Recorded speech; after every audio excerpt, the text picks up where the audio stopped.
Oh my gosh.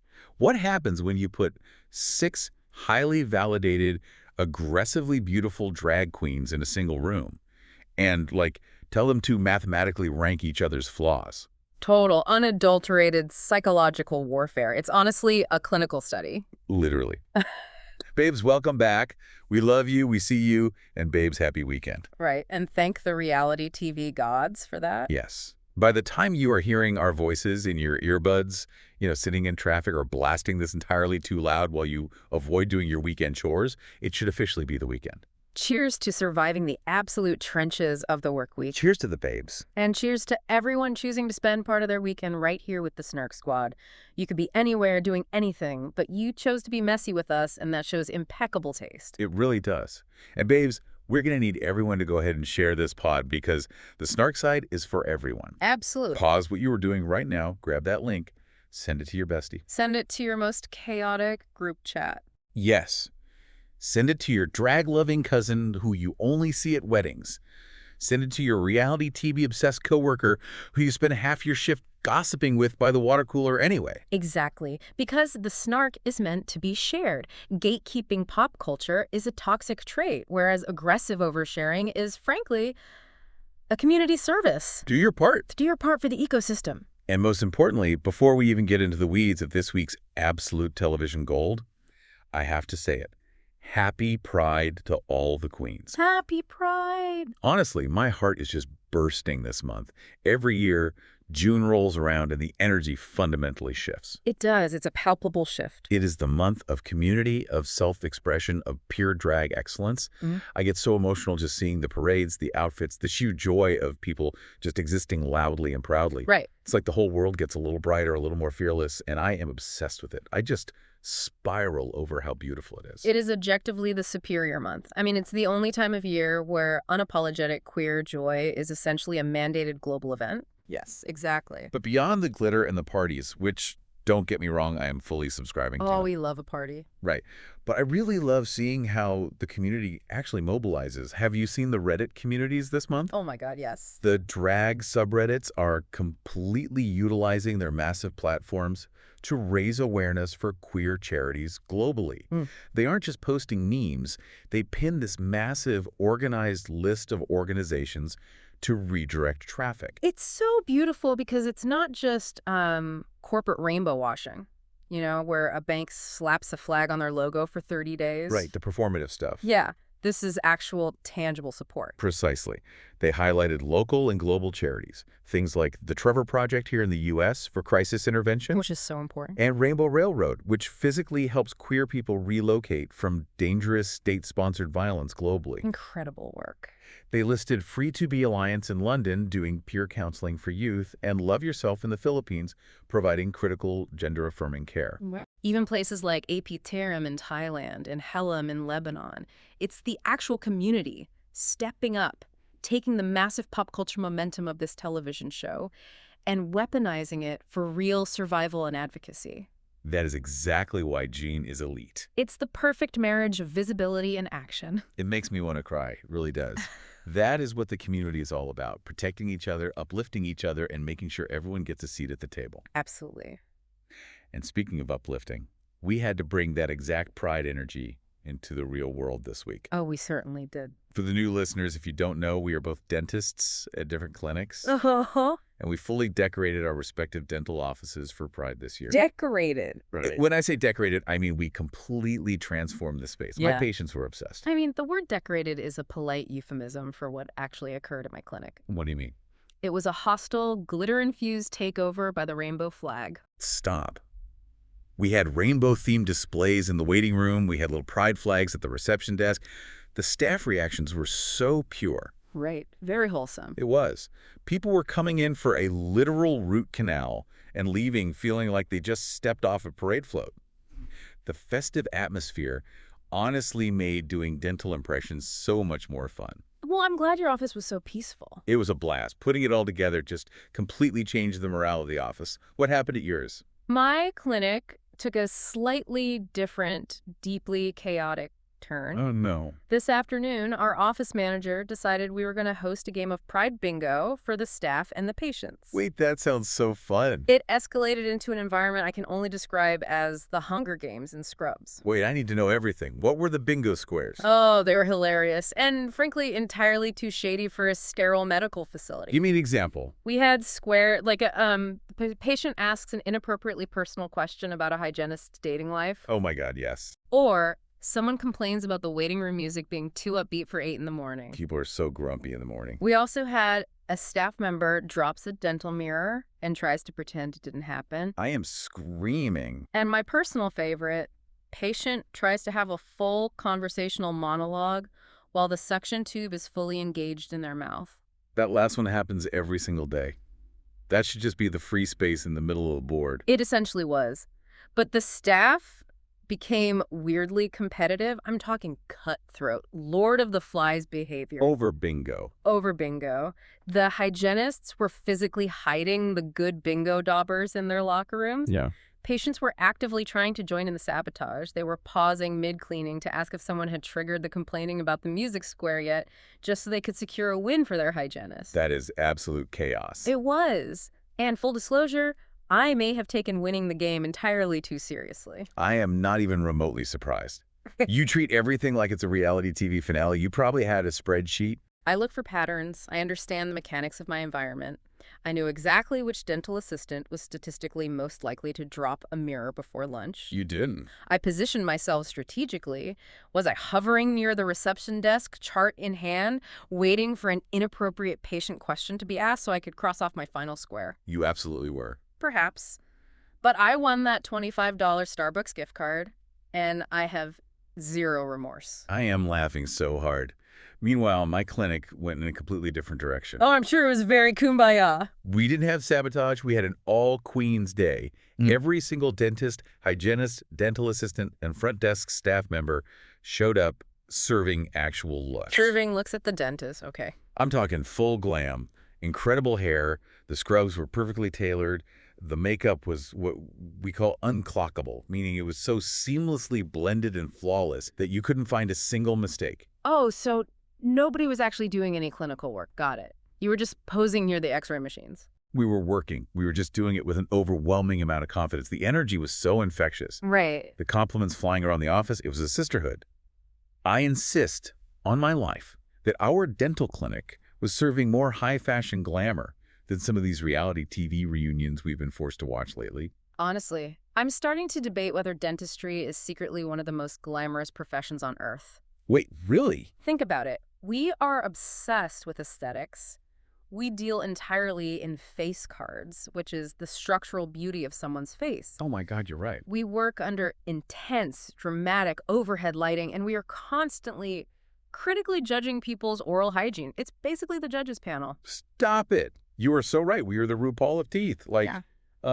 Your gums were a little inflamed on the runway. I'm sorry, my dear, but you were up for elimination. Exactly. And much like the judges panel, surviving a day of it requires a strong cocktail. Which brings us to the drinks on deck. Yes. The drinks are officially mimosas today. The elite weekend beverage. Mm-hmm. And I will passionately, emotionally argue this point until I am blue in the face. Go on. Brunch, and by extension the mimosa, should be a legally protected human right. A human right. Yes, it is the only thing that physically and mentally transitions us from the trauma of the Monday through Friday grind into the peace of the weekend. I agree completely. Mimosas elevate every single gathering. They take a regular depressing morning and turn it into a sanctioned event. Exactly. But we need to have a serious discussion about the ratio. Uh-oh. Because at this point in my life, orange juice is simply a mixer. It is a vehicle. It really is. It is a mere suggestion of citrus to make us feel less culturally guilty about consuming champagne before noon. If the mimosa isn't 95% champagne and the whisper, a mere thought, a fleeting memory of orange juice. Right. Send it back. I don't want a glass of vitamin C. I want a glass of weekend validation. Exactly. A LiqCour level of orange juice. Just the essence of a fruit that was once in the same room as the glass. We are sipping the essence of orange today. So grab your drinks, take a sip, because babes, enough about Pride Bingo, mimosas, and the queens at our dental offices. Let's get into RuPaul's Drag Race All-Stars. Let's do it. We are officially in bracket 3 territory, the pink bracket, The volatile bracket. It is so volatile. And my God, the behavioral psychology on display this week was a feast. We are looking at episode 8, the Rappin Roast Redux. And we need to talk about the workroom drama immediately because the tension was suffocating. It was thick. We are walking back into the workroom right after the lip sync from last week. We have Hershii LiqCour-Jeté, Joey J, Kennedy Davenport, Sugar Cane, Jasmine Kennedy, and Sam Starr. Let's establish the mechanics of the stakes here, because they dictate everything that follows. Okay. That Starr just beat Jasmine in the lip sync. By doing so, she won the $10,000 cash tip, and crucially, she secured the extra point. Right. So Sam is sitting pretty with an early lead of 3 points, while Jasmine is right behind her with 2 points. Which is huge. This is paramount, because in this specific bracket format, momentum is everything.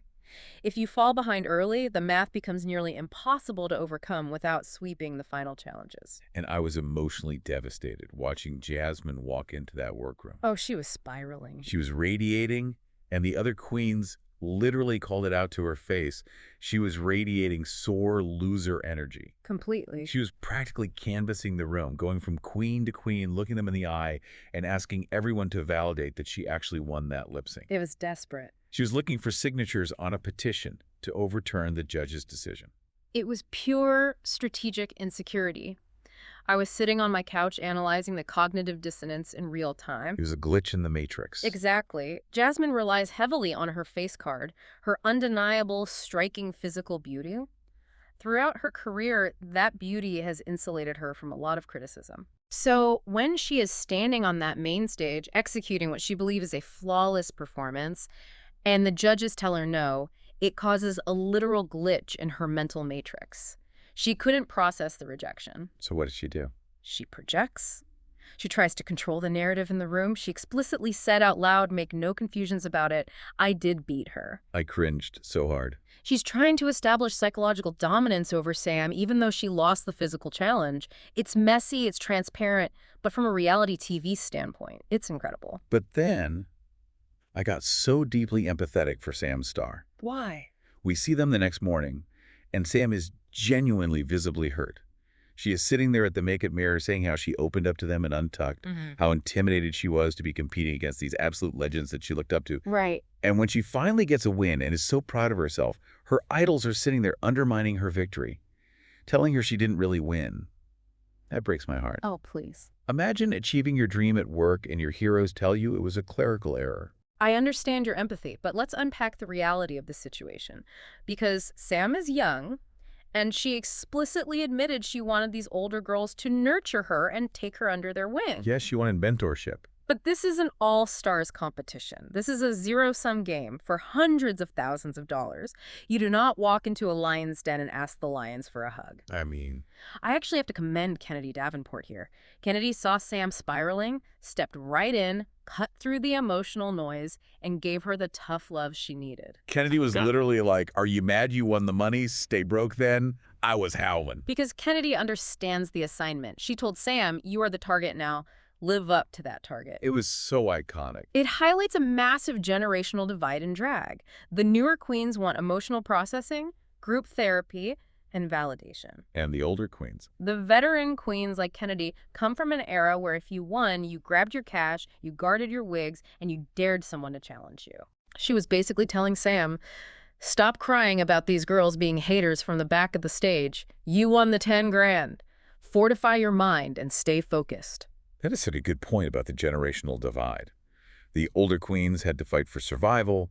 The younger queens are fighting for Instagram likes. Precisely. But the fallout of that lip sync naturally bled right into the next morning, which brings us to the absolute mess of the MVQ points and the complicated math of this bracket. The point allocation. This is where the actual game of reality television is played. Yes. The situation is rigid. The bottom 4 non-winners from the previous challenge, that's Hershii, Joey, Kennedy, and Suga, they have to give out 1 MVQ point each to another queen. Right. They hold the power to shape the leaderboard. And we cut back to Untucked, and we see Joey J and Hershii making this secret pact in the corner. Very strategic. They realize they're both what the fandom calls pork chops, or early outs. Queens who were eliminated very early on their original seasons. Right. They lack the capital. Exactly. Because of that, They haven't had the same opportunities, the same massive touring exposure, or the same budgets as the girls who made it to the finale. So what do? So they look at each other and basically say, look, I'm giving my point to you, you give yours to me. It's a clean, mutually beneficial swap. It's the prisoner's dilemma, but they successfully chose cooperation. It's smart, analytical gameplay. It was brilliant. It guarantees they both get on the board, ensuring they don't fall mathematically behind the heavy hitters like Kennedy and Jasmine. It was a flawless strategy. It warmed my heart to see the early outs sticking together. It felt so fair and supportive. But then... Oh, here we go. Then we get to Shuga Cain. Mm. Oh, Shuga. I love her. But my heart was racing because I knew this was going to backfire spectacularly. It was hard to watch. Shuga decides she wants to be the ultimate diplomat. She looks around the room and says, I watched all of us work hard. We all deserve a point. The delusion. So, seeing that Joey and Hershii swapped, she decides to give her point to Kennedy. Yeah. Her assumption was that Kennedy, recognizing this gesture of fairness, would then give her point to Shuga, Right. evenly distributing the wealth. So all four of them walk away with exactly 1 point. A fundamentally flawed strategy born out of complete naivety. Completely. Shuga Cain tried to apply an egalitarian philosophy to a cutthroat competition.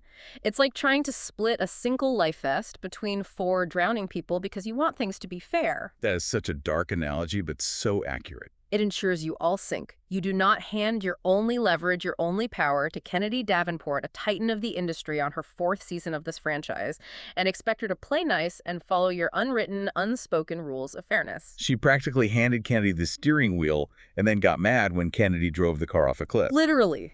Kennedy fully hijacked the moment. Yeah. Shuga hands her the point, and instead of just saying, thanks, here's my point for you, Kennedy takes the floor. She holds court. She turns it into a State of the Union address.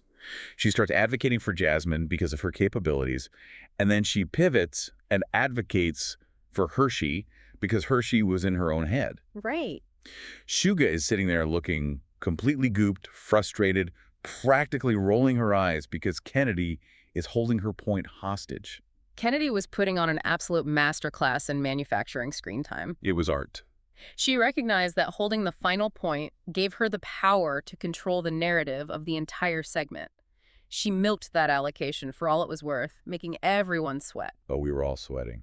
Now, eventually, after all the filibustering and the drama, Kennedy does give her point to Shuga. So, mathematically, the outcome was exactly what Shuga wanted. Right. All 4 of the bottom queens walked away with exactly 1 point. But Kennedy made Shuga beg for it internally.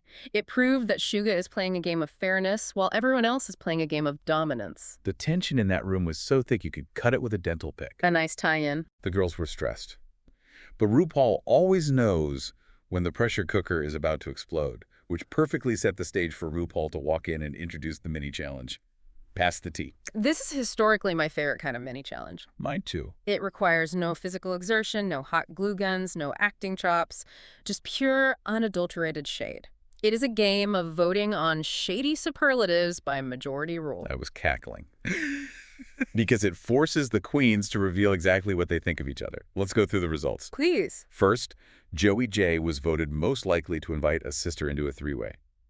Which, if you look at Joey out of drag, he is extremely handsome. The Snark squad gets it.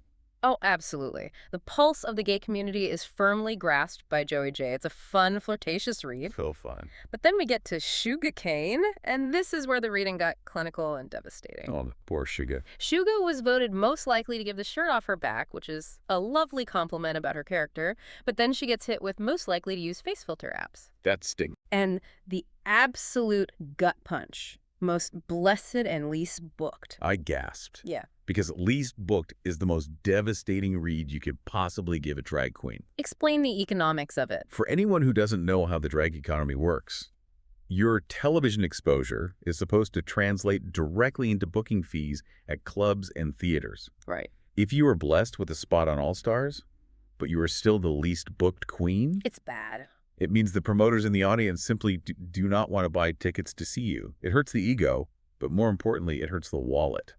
It is an indictment of your entire career trajectory. It says you have the platform but lack the star power to monetize it. Exactly. But if you thought that was bad, they put a laser-guided target directly on Jasmine's back. Jasmine is unanimously voted most vain queen. Unanimous. Every single person wrote her name down. And if that wasn't enough, they hit her with leaves an impression with her body odor. No.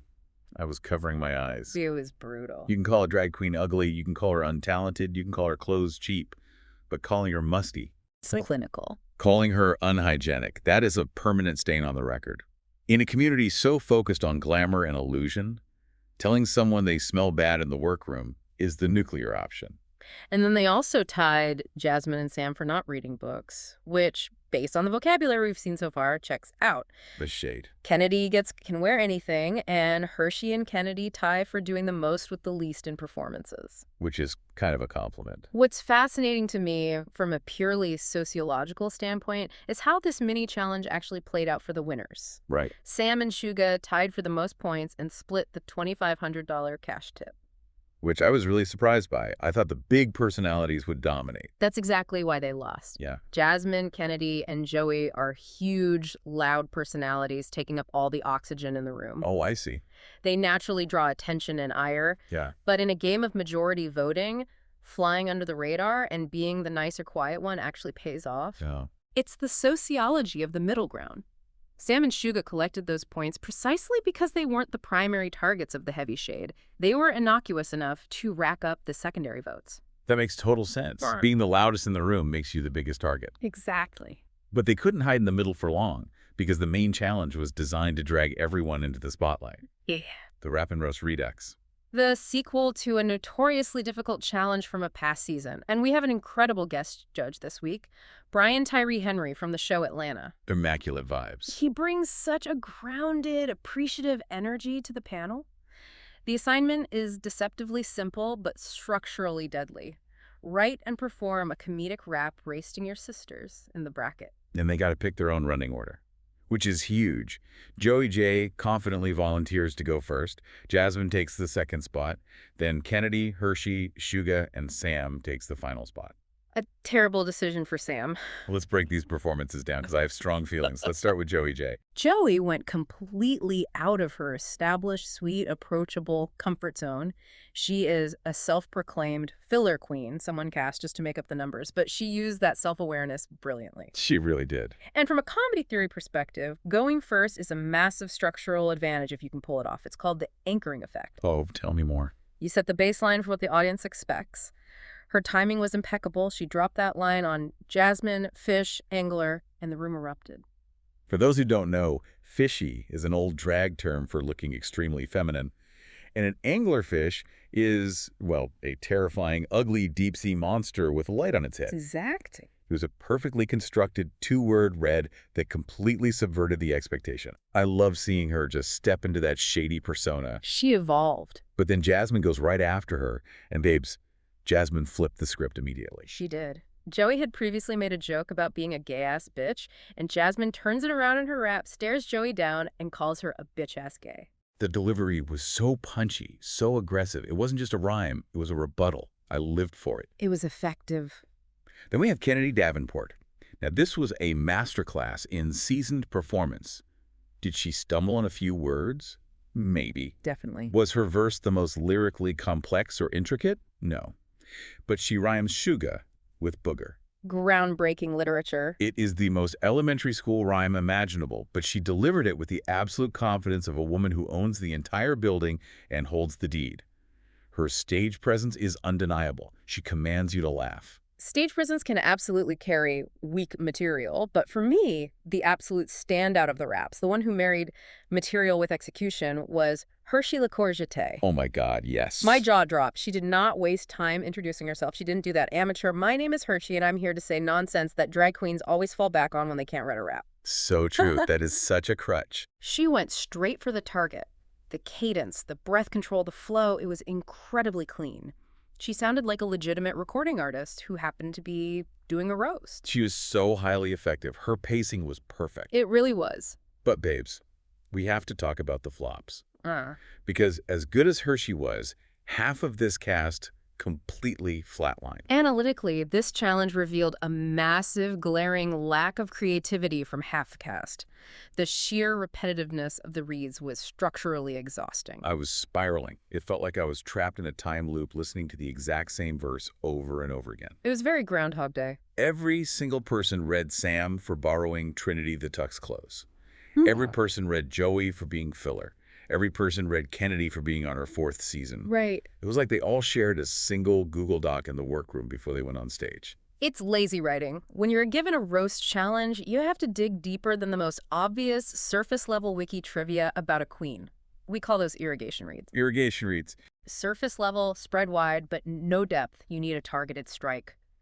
Shuga's verses fell completely flat for me because she leaned way too heavily into this old age persona. She kept calling herself Nana and Grandma. Right, and it felt desperate. It's an attempt to appear younger by ironically embracing an older stereotype while simultaneously relying on dated joke structure. Yeah, the flow wasn't there. She was completely outmatched by the modern cadence of someone like Hershii. And Sam Star, I feel for her. I really do. She volunteered to go last, which is the hardest spot in a comedy show because the audience has fatigue. Exactly. She had to stand there and listen to 5 other queens drag her for wearing Trinity's wardrobe. She had the absolute perfect opportunity to take her verse, flip the script, and read everyone else for being unoriginal. A layup. She could have grabbed the mic and said, yeah, I'm wearing Trinity's clothes, and you're all wearing out the same tired joke. But she completely missed it. She just did her pre-written generic verse. She failed to adapt. She delivered irrigation reads when she needed to deliver a tidal wave of subversion. She let the girls get in her head, just like she did in the workroom the morning after the lip sync. It's a pattern. She lacks the mental elasticity to pivot in real time, and that's why she's sitting firmly in the middle of the pack. It was a missed opportunity. But let's wash away the flops and move to the runway. The runway category was Ladies Who Lunch. A classic, iconic category. Wealth, privilege, daytime, day drinking, passive-aggressive country club behavior. Very much our aesthetic. Totally our vibe. And I have to gush. Jasmine Kennedy. I am still thinking about this look. It was stunning. It was giving me full Gosford Park, Agatha Christie murder mystery, but make it high fashion drag. The tailoring, the structure of the garment, the wealth radiating from the fabric. She looked like she owned the country club, the golf course, and the bank that financed the entire zip code.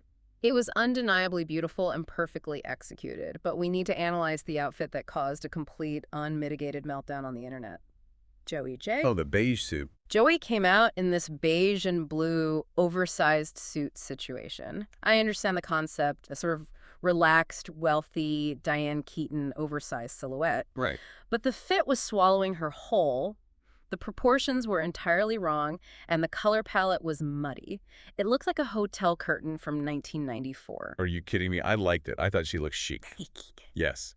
It was very high fashion, editorial streetwear, mixed with Ladies Who Lunch. You are confusing oversized with poorly tailored. There is a difference between an intentional drop shoulder and a jacket that simply doesn't fit your frame. I thought it was cool. But the judges clearly agreed with me because they did not put Joey in the top. They put Hershii and Kennedy in the top 2. Yeah, babe. And babes, the internet broke. I was scrolling through the Snark Squad Reddit threads, and they are literally rioting in the comments. Rioting. User Lugia222 said, Joey J needs to call the cops because she's getting robbed week after week. People are furious. They think Joey had the absolute best verse, the smartest jokes, and that she was completely snubbed by the judges. It's true. The sentiment is widespread. User StrikeRaid246 posted a whole thesis about how Joey J is being robbed.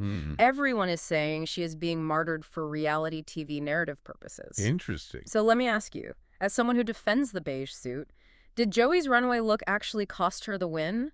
Or is RuPaul simply terrified of handing Joey a three-peat victory this early in the bracket, which would mathematically lock out the other competitors? Ooh, that is the million-dollar question.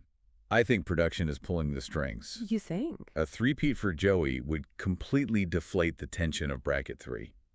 They need to spread the wins out to keep the MVQ point math chaotic and interesting. Putting Kennedy and Hershii in the top keeps the playing field level. That's a fair point. But also, maybe RuPaul just really hated that beige suit. It's absolutely a combination of both. Analytically, in a tight race where the comedy is neck and neck, The runway serves as the tiebreaker. Right. If Hershii's rap is an A- and her runway is an A+, and Joey's rap is an A, but her runway is a solid C-, the math dictates Hershii takes the win. Production manipulation is just the cherry on top. Makes sense when you break it down like that. Which brings us to the climax of the entire episode, the lip sync masterclass. Hershii versus Kennedy. And the song choice here is everything. It wasn't an Ariana Grande pop song. No. It was The Ladies Who Lunch by the legendary Elaine Stritch from the musical company. This is Stephen Sondheim, babes. Exactly. We need to contextualize this for the listeners. This is not a track you can just do death drops and splits to. No, absolutely not. Joanne, the character singing the song in company, is an older, wealthy, cynical, heavily drinking woman mocking her own peer group while simultaneously hating herself. Right. It requires acting. It requires nuance. It requires an understanding of a deeply bitter character study. I was screaming. I was literally throwing the throw pillows off my couch at the television. Calm down. Because Kennedy Davenport playing this messy, tipsy, completely unhinged theater character, it was everything I never knew I needed. She embodied it. She was stumbling around the stage, popping these snide little physical digs at invisible people, clutching an imaginary martini glass. She felt so viscerally real, I felt like I was watching my aunt after 3 dirty martinis at a wedding reception. It was analytical, theatrical perfection. Hershii did a solid job. She emoted, she gave good face, her copper skin looked stunning under the stage lights. She tried to capture the essence of the song. She really did try. But Kennedy obliterated the stage. She eclipsed Hershii so thoroughly it was almost difficult to watch them in the same frame. Oh, for sure. User The Spotted Bunny on Reddit said it was the best lip sync we've had in a while, and all because Kennedy came so prepared. Kennedy didn't just dance, she embodied the exact subtext of a tipsy, cynical lady mocking the vacuous people around her. It was a privilege to watch a master at work. It really was. I'll drink to that, as Elaine Stritch would say. Which brings us to the absolute best part of our weekend routine. It is time for our segments. Excellent. Refill your mimosas, because we are diving right into segment 1. Crown it immediately. The rules for this segment are rigid. Based only on this single episode's performances, we each have to make our picks for 4 specific categories. Yes. 1 queen we'd crown today, 1 queen who surprised us, 1 queen we were worried about, and 1 queen we would absolutely tour with. And we will debate them hotly. I'll kick it off. For the queen I would crown today, based entirely on this episode, I have to give it to Hershii. Really? I am so emotional about her journey. She came into this season as a pork chop, an early out with so much to prove, and she stepped into this rap challenge and delivered the absolute cleanest flow. Her flow is good. She didn't need to yell. She didn't need stunts. She was cool, calm, collected, and her copper runway look was breathtaking. She showed immense growth. I hear your emotional reasoning, but I reject it entirely based on the data. Excuse me? The queen I would crown today is Kennedy Davenport. It's not even a debate for me. She delivered a multi-tiered masterclass. I mean, she hijacked the MVQ point ceremony and manipulated the entire cast. She rhymed shuga with booger and made it sound profound. And she delivered one of the best character acting lip syncs in the history of the franchise. She proved exactly why she is reality TV royalty. Okay, fine. Kennedy dominated the lip sync, I'll give you that. But who surprised you the most this week? We actually agree on this one. Joey J. Yes, Joey J. The Joey J. Gainazons. I am an analytical viewer. I look at past performance to predict future behavior. Joey is usually sweet, a bit goofy, safe, relying on charm. Very safe. But she stepped completely out of her box. She volunteered to go first in a roast, which takes immense nerve. She delivered mathematically precise reads, and she proved she actually has sharp teeth when she needs them.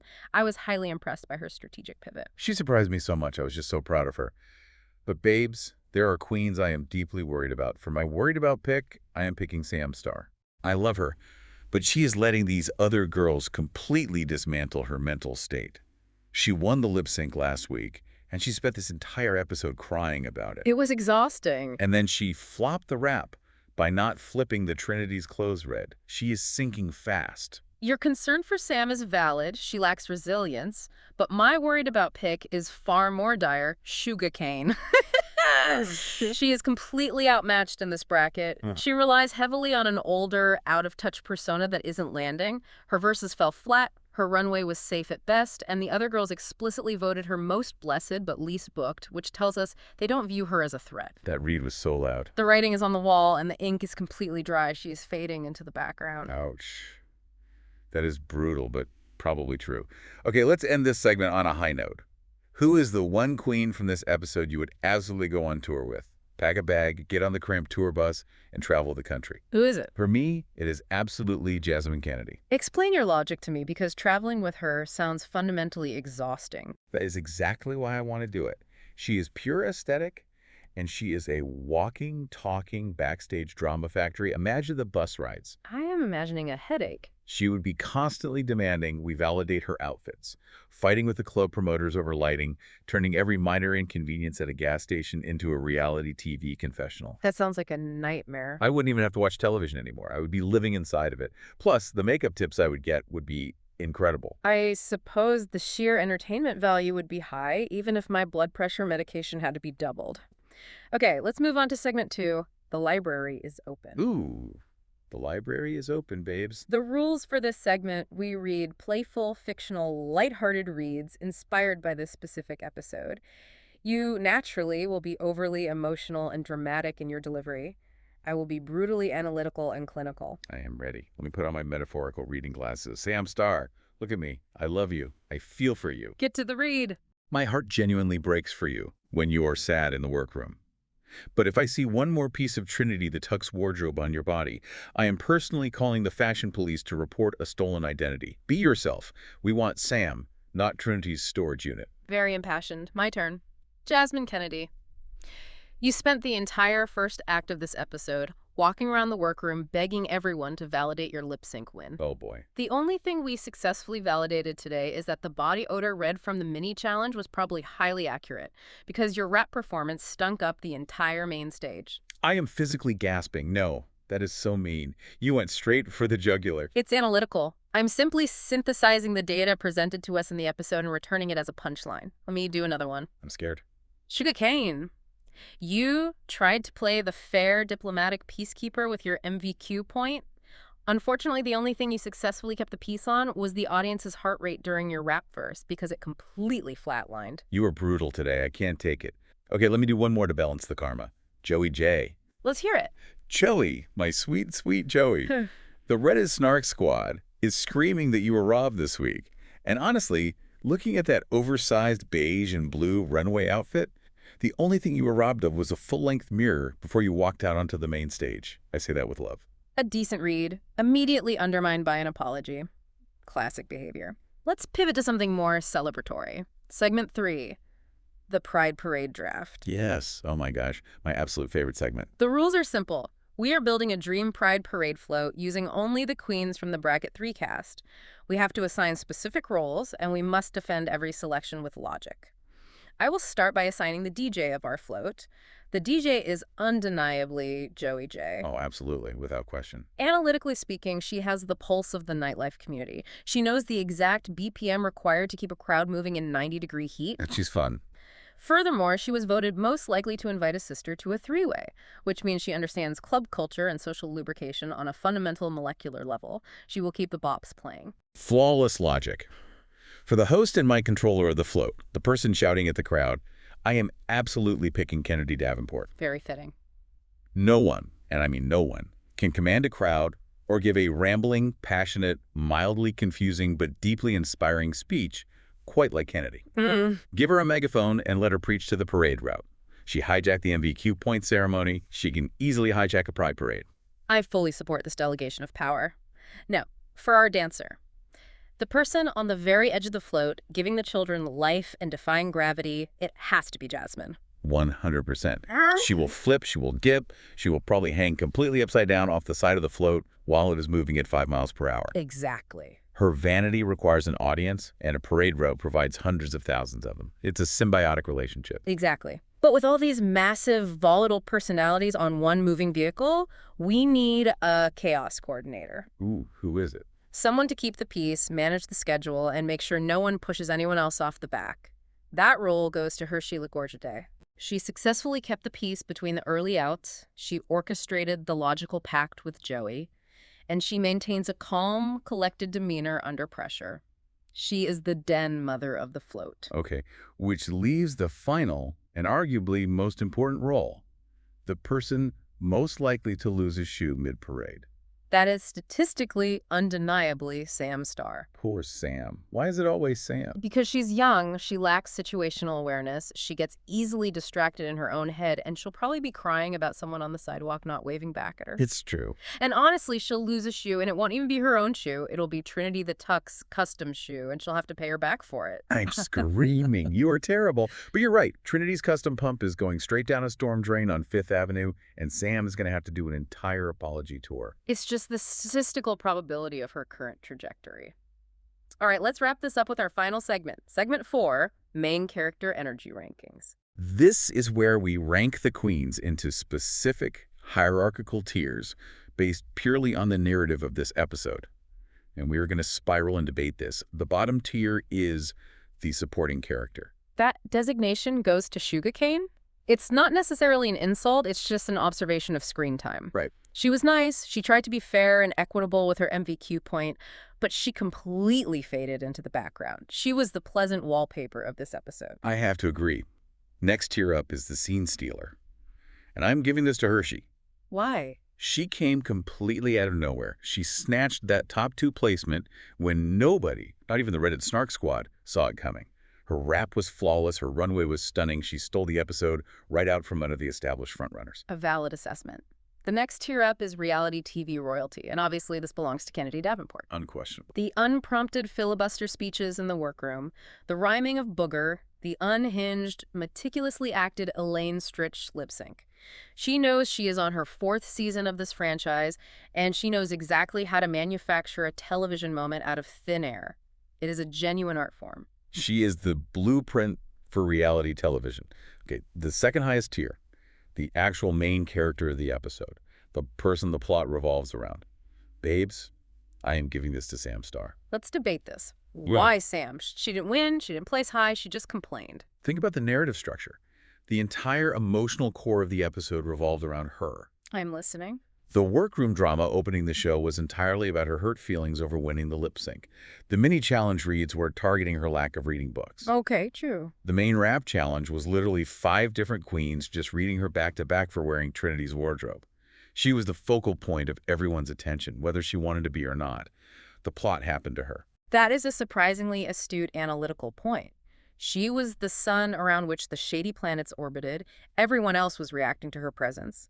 Which leaves our absolute highest tier walking into the room like their own theme music is playing. Jasmine Kennedy. Undoubtedly Jasmine Kennedy. Walking into the workroom demanding validation from your peers with pure, unadulterated sore loser glamour, and then walking the runway in that Gosford Park, rich bitch country club fantasy. Right. She hears a full orchestral symphony playing in her head every single time she takes a step. Her delusion is her theme music. It's a beautiful, chaotic, incredibly loud melody, and it perfectly encapsulates everything we love about Bracket 3. It really does. What an episode. My throat is actually dry from talking so much. But that brings us to the end of our recap today. However, before we officially log off, I want to leave you with a final thought to mull over this weekend. Give us the wisdom. We've spent this entire time dissecting these queens, their insecurities, their failures, their triumphs. But remember that we are watching a highly edited, compressed version of reality. Very true. When Jasmine demands validation or Sam cries over a perceived slight, ask yourself how you would behave if you were sleep-deprived, isolated from your support system, and competing for a life-changing amount of money under glaring studio lights. I would be a monster. The delusion we laugh at is often just a survival mechanism in a completely unnatural environment. It's easy to judge from the couch, but surviving the workroom requires a level of psychological armor most of us never have to forge. That is so true. It really puts everything into perspective. We love these queens because they bear it all for our entertainment. We do. Speaking of which, we have to throw it back to you, the Snark Squad. We analyzed the data, we shared our feelings, but we want to hear yours. Tell us. Which queen actually won the episode for you? Do you agree with the Reddit mobs that Joey J was robbed? Or was Kennedy the rightful winner of that lip sync? And who deserves the overall crown right now based on the trajectory of this bracket? Jump into the comments, tag us on socials, let us know your theories. Yes, please do. And thank you so much for spending part of your precious weekend with us. We know how sacred this time is, and having these conversations with you is the highlight of our week. Truly. Please remember to do all the algorithmic housekeeping, like the video, comment your thoughts, subscribe so you never miss a rant. Please do. Leave us a 5-star review, because anything less is just sore loser energy. And share this with your messiest friends. Enjoy your weekend, stay safe out there, and remember, Stay proud, stay fabulous, and we'll see you on the Snark side.